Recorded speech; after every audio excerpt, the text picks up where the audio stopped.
পৃথিবীতে সবচেয়ে নীরব, সবচেয়ে শক্ত, অথচ সবচেয়ে ভাঙা মানুষটির নাম বাবা। তিনি কান্না লুকিয়ে রাখেন, দুঃখ গিলে ফেলেন, ক্লান্তি চেপে রাখেন। বাবারা কাঁদেন না, এটা সমাজ শেখায়। লুকোনো থাকে এক সমুদ্রের গোপন কষ্ট।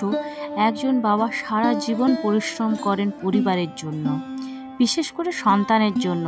তার নিজের কোনো চাওয়া থাকে না, থাকলেও তা মুখ ফুটে বলেন না। শখের জামা কেনেন না, প্রিয় খাবার খেতে পারেন না, কখনো ক্লান্ত হলে অফিসে যান সময় মতো, শুধু যেন সন্তানের মুখে হাসি থাকে।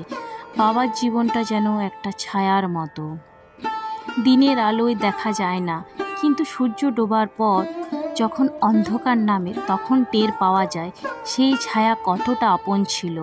একটা সময় আসে যখন সন্তানেরা বড় হয়, নিজ নিজ জীবন নিয়ে ব্যস্ত হয়ে পড়ে।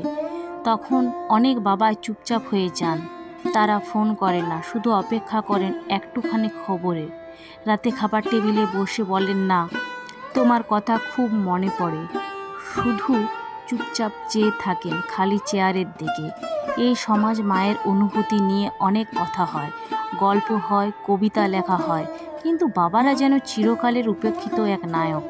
অথচ তিনি তো পরিবারের এই নামক নাট্যমঞ্চের সবচেয়ে বড় চরিত্র। বাবাদের কষ্ট প্রকাশহীন, ভাষাহীন, কিন্তু তীব্র। তারা বলেন না আমার শরীরটা ভালো না, বলেন না তুই ভালো থাক, আমি ঠিক আছি। তারা বলেন না আমি আজ খুব একা, বলেন তোর মা আছে তো, আমি ঠিক আছি, এই ঠিক আছে। শব্দের আড়ালে লুকিয়ে থাকে বাবাদের সব না বলা কথা, কান্না, সব গোপন কষ্ট। তাদের জন্য বেশি কিছু হয়তো করা যায় না, কিন্তু একটিবার ফোন করে বলা যায়, বাবা আমি তোমাকে ভালোবাসি।